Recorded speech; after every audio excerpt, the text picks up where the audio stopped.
Meanwhile, the Academic Staff Union of Universities says Nigerians should hold the federal government accountable for any further disruptions to the academic calendar.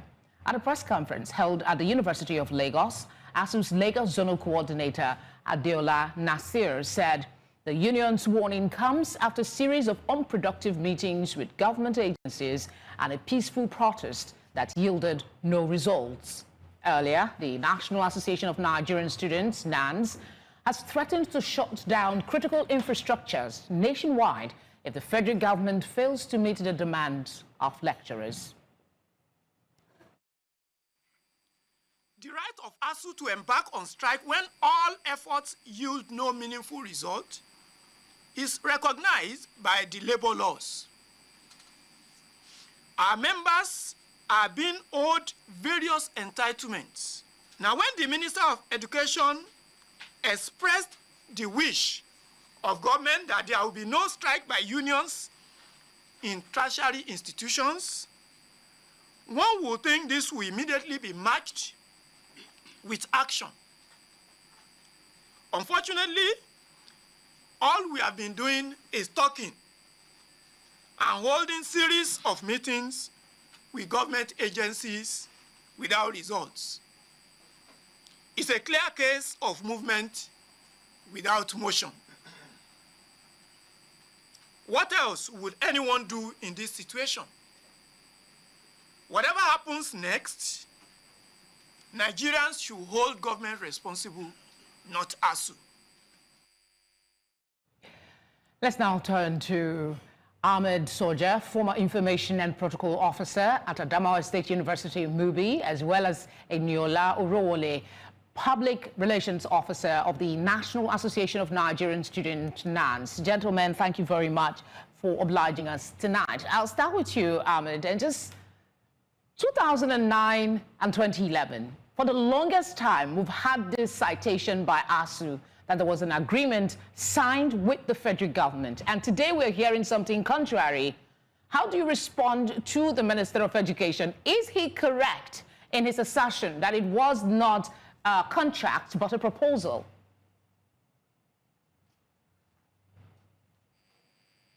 Ahmed, if you can hear me, the question is for you. Yeah. Thank you very much. I want to say that the dimensions are multiple. First and foremost, if ASUU says it has an agreement signed with government, with the federal government of Nigeria, they are absolutely right. But again, if this government says they have not signed an agreement with ASUU, they are also right. Because the agreement that the agreement was signed with government of and it's been it passed through the government of President Goodluck Jonathan, passed through the 8 years of President Muhammadu Buhari. But we are also aware that by this time last year, or by December 2024, there was a review of the agreement that was supposed to have been signed afresh with the current government. That review was presented around February or thereabout this year, but the government felt that there were gray areas that needed to be addressed and be presented to ASUU as a counter proposal to the original agreement that was signed with ASUU. The government followed it up, we understand, with a 50 billion naira grant to offset some of the earned allowances and postgraduate supervision allowances. But at present, that agreement has not been signed. It remains a draft. So what is creating this problem is that, look, this agreement has lingered for too long. From 2009 to date, I think it's not fair, it's not just, and it's not good for our country. Both governments and institutions within the government should be more committed to implementing agreements that have been reached with whoever, not just ASUU, but any other person. I mean, that's but the I fight. understand that the That's current the Minister fight. of Education had said very clearly that they are being meticulous because they want an agreement that will be implementable. That's his own position, that it has to be an agreement that is implementable, and it involves multiple sectors. The Attorney General's office, the Accountant General's office, the Ministry of Labor, the Ministry of Education, Salaries and Wages Commission, all of the multiple agencies that are concerned with resolving this issue. All right, Ahmed, I wanted to just butt in and ask you about the claims. For the past couple of days, we've been hearing protests, peaceful protests by ASUU about the situation with the federal government. But in his statement today, the minister did say that any talks about a meeting is incorrect. So where does that leave this agitation to get their attention? It seems the protest is not working. The minister is saying there is no planned meeting. Where are we right now? No, I think what really is happening is that, of course, the protest by ASUU is legitimate. There are issues of concern with their own welfare, with the entire education sector. You know, in the tertiary education sector, there are multiple requirements. Most of those requirements are short because of facilities and infrastructure. None of the universities operates within its own carrying capacity, which is very key in determining the quality of graduates that we churn out. None of them have or most of them don't have the facilities that will aid them in producing graduates that can compete, not just nationally, but internationally. I think that's a legitimate concern. Of course, their welfare, the salary structure, and the welfare structure is such that so a lot of them are moving. Ahmed, I'm not sure you got my question, right? We're not arguing about the validity of their concerns. Everyone agrees that the lecturers have a case. But I'm looking at the, Eniola, please, I'll come to you. I just want to get some clarifications. We're looking at what the reality is today. ASUU has given an ultimatum that if a certain deadline passes, they will engage in industrial action. But the federal government's body language, if we're listening to the Minister of Education, is that, first off, there was no signed contract. And then secondly, there is no meeting, even in the pipeline, between the lecturers and the government. So that means it doesn't look like a headway is happening. No, I think that may not be entirely correct.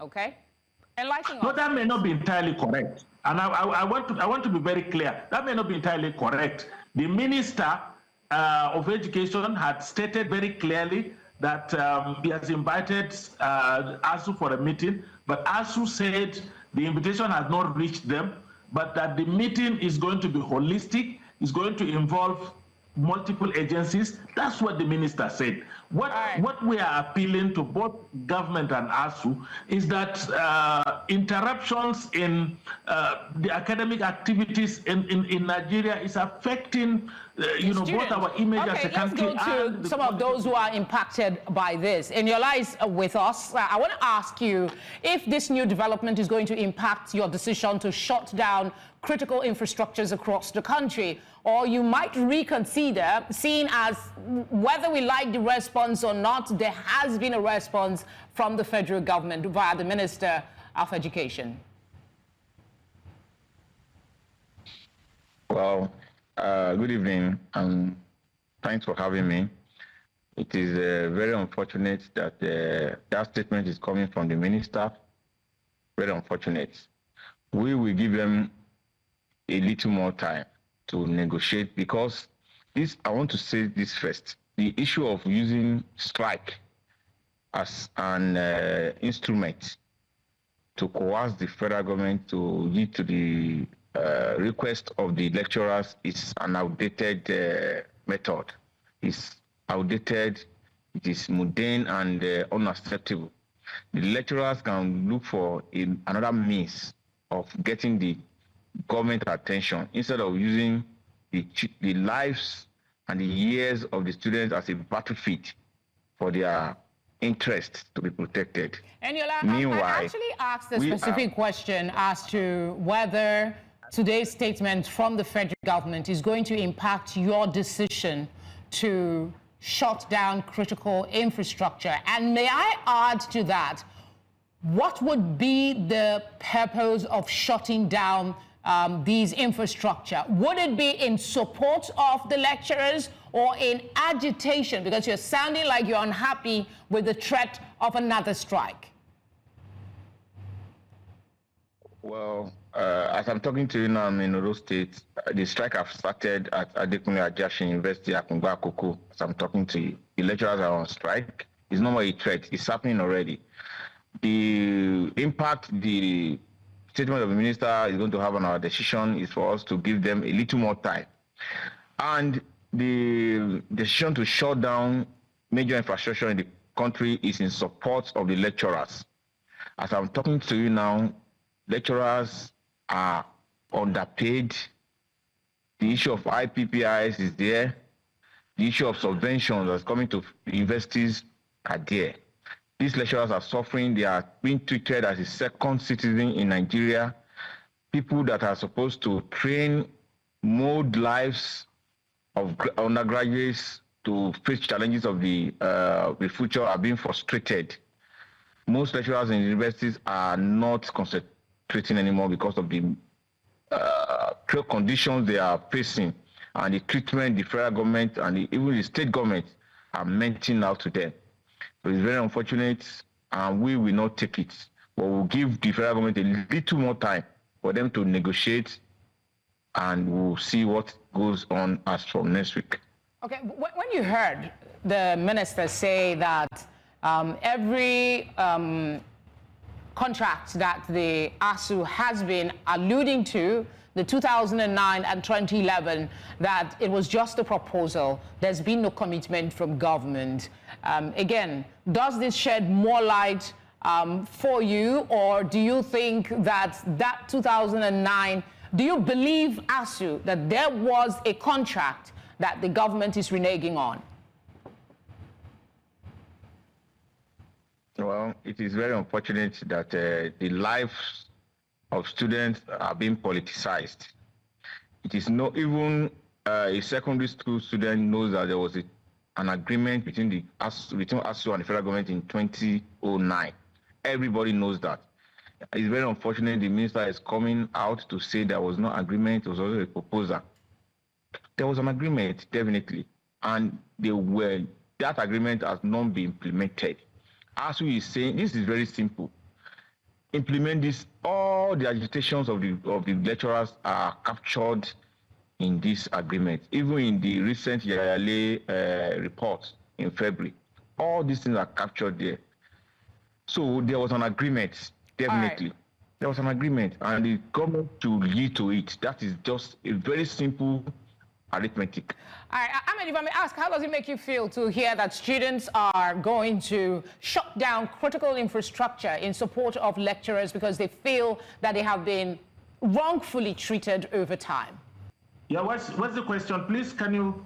Okay, I'll quickly recap. I'm asking, Eniola has been speaking, and he says that the students are embarking on this shutdown. Though they're giving the government some time now, they're going to embark on it in support of lecturers because they've been ill-treated over time and their demands need to be met. How does that make you feel about the proposal to go on strike?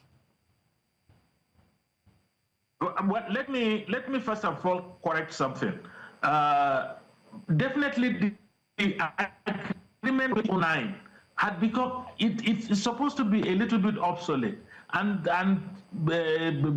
definitely there was a review in 2024, and that review is the one that is in contention now. And that review should be more holistic than the one of 2009. Now, in the case of students, supporting lecturers, I think it's a right thing, it's a legitimate thing, Because when the lecturers go on strike, the people that suffer most are the students, other than their parents.